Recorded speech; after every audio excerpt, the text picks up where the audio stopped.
Morning बच्चों, कैसे हो आप सभी बच्चों। आज हम पढ़ेंगे कक्षा 5 का दूसरा पास, जो कि है वर्ण विचार। पिछली कक्षाओं में भी आपने इसके बारे में पढ़ा होगा। आइए हम इसके विस्तृत रूप को जानते हैं। आप ध्यान से वीडियो को देखिएगा।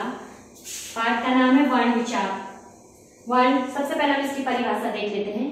भाषा की सबसे छोटी इकाई अथवा ध्वनि जिसके खंड नहीं किए जा सकते हैं, वर्ण या अक्षर कहलाती है। ये भाषा की सबसे छोटी इकाई होती है बच्चों, वर्ण। इसके हम और खंड नहीं कर सकते हैं, उसी को हम वर्ण या अक्षर कहते हैं। आइए उदाहरण से समझते हैं। यहाँ पे मैंने कुछ शब्द लिखे हैं, या कहीं आप वर्ण से मिलकर कुछ शब्द लिखे हैं। पेड़ पर चिड़िया बैठी है।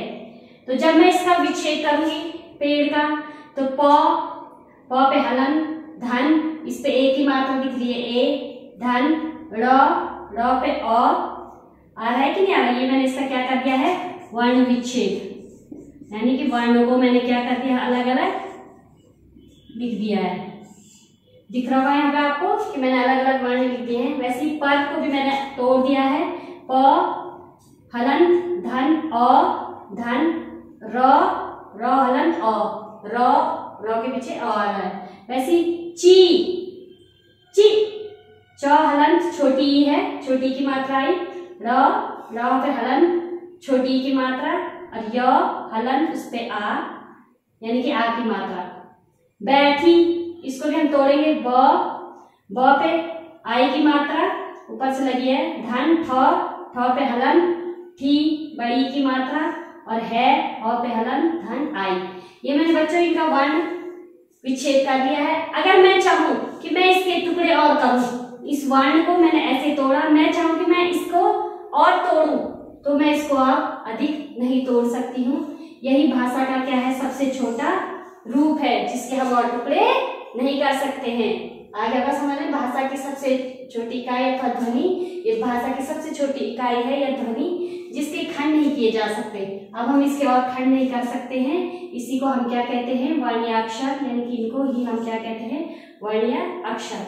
अब देखिए बच्चों, वर्ण कितने प्रकार के होते हैं। वर्णों के प्रकार, वर्ण दो प्रकार के होते हैं, स्वर और व्यंजन। आपने पहले पढ़ा होगा कि स्वर किसे कहते हैं और इनकी संख्या कितनी होती है।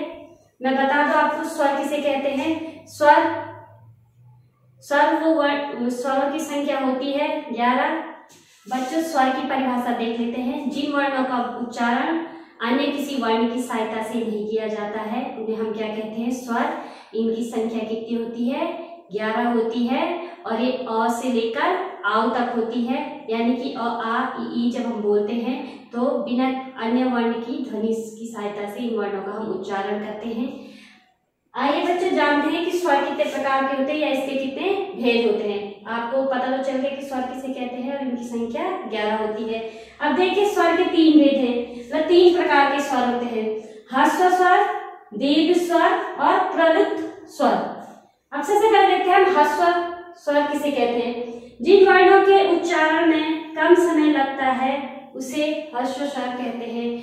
जिन वर्णों का उच्चारण में हमें बहुत कम समय लगे उसे हम ह्रस्व स्वर कहते हैं। वो कौन कौन से हैं, अ, इ, उ, री। बहुत कम समय लगा, आप प्रयास कीजिए। अ, इ, उ, री, बस ये हमारे ह्रस्व स्वर है, जिनकी संख्या की कितनी होती है, 4 होती है।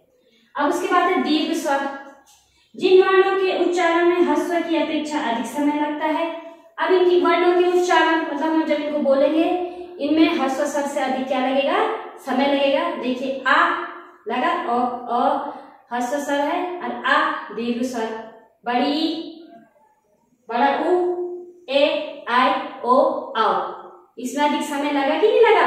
अ, इ, उ, री से इसमें क्या अधिक समय लग रहा है, आपको दिख रहा होगा। आ, इ, उ, इसमें अधिक समय लग रहा है। इनकी संख्या कितनी है, 1, 2, 3, 4, 5, 6 और 7 इनकी संख्या होती है, यानी कि ह्रस्व स्वर से अधिक इनकी क्या लग रहा है, इनमें अधिक समय लग रहा है।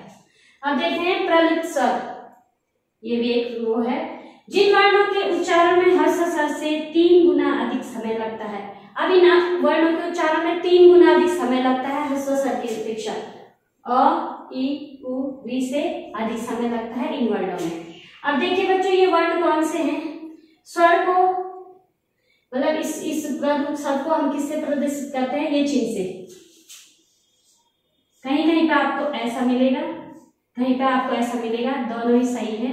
इस चिन्ह से हम प्रदर्शित करते हैं, कई किताबों में आपको ऐसा मिलेगा और कहीं पे ऐसा मिलेगा।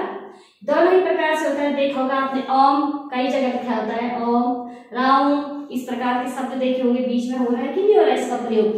यदि मैं इसका प्रयोग करूँ तो ये देखिए नास्ति, किया ना बच्चों मैंने इसका प्रयोग यहाँ पे होता है। इस प्रकार के शब्द में इसका प्रयोग किया जाता है।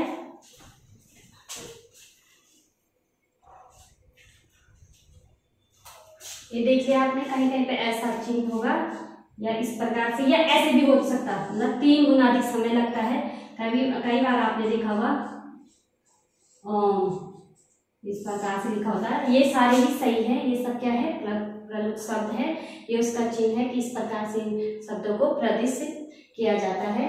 इस प्रकार से वर्णों के प्रकार में स्वर 3 प्रकार के होते हैं।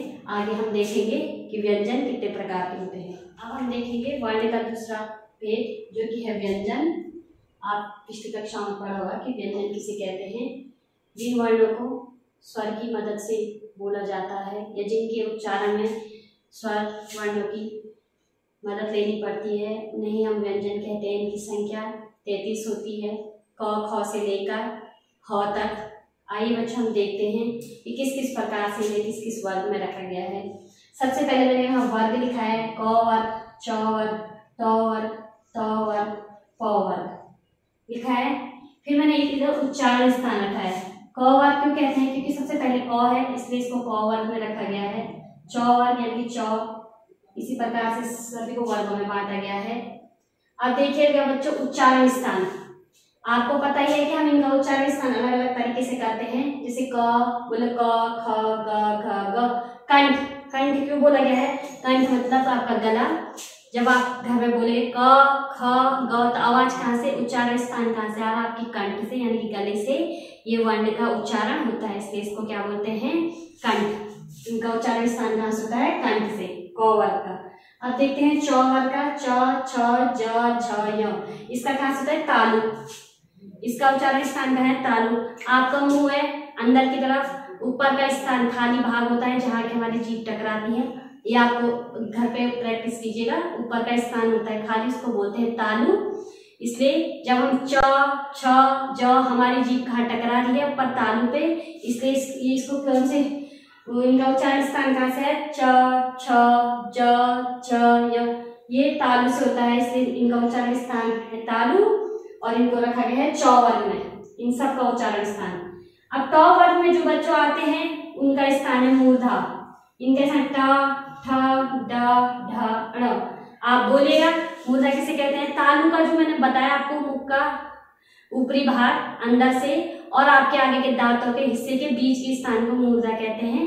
जब हम इन वर्णों का उच्चारण करते हैं तो हमारी जीभ वहां पे टकराती है, इस कारण से क्या बोलते हैं, मूर्धा, यानी कि इसका उच्चारण स्थान ट वर्ग के ट, ठ, ड, ढ, ड कहाँ से होता है, मूर्धा से। अब बेटा त वर्ग, इसका उच्चारण स्थान कहाँ से होता है, दंत। देखिए त, थ, द, ध, न यदि आप बोलेंगे तो आपकी जीभ कहाँ पे जाके स्पर्श करेगी, हमारे दांत के पिछले हिस्से के मूल यानी कि जड़ को।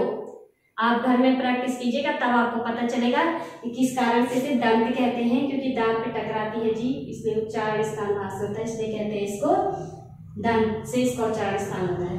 अब है प वर्ग, प, फ, ब, भ, म। जब आप प, फ, ब, भ, म बोलोगे तो आपके ओष्ठ मतलब होंठ, आपके होंठ क्या आपस में टकराते हैं और इनका उच्चारण स्थान हमें होंठों की मदद से होता है, इसलिए इसको क्या बोलते हैं, ओष्ठ। होंठों की मदद से प वर्ग के उच्चारण स्थान होता है।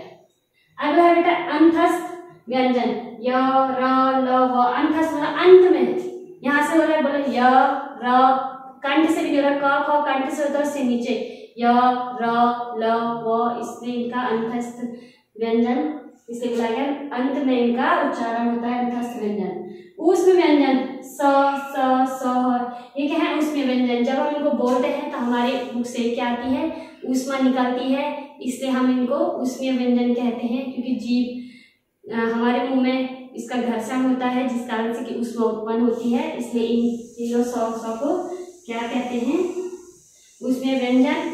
अब इन तीनों सौ के नाम भी अलग अलग प्रकार के हैं, आप जानते ही होंगे, मैं आपको बता देती हूँ। सबसे पहले तालव्य श है, ताल से बोलते हैं इसको। फिर मूर्धन्य स यानी कि मूर्धा से, और फिर दंत्य स, इनका अलग अलग नाम है। तालव्य श, मूर्धन्य श और दंत्य स। तालव्य श से कि जब हम इस स का उच्चारण षट्कोण, तो तालु पे जीभ टकराती है, यह मैंने आपको ऊपर समझा दिया है।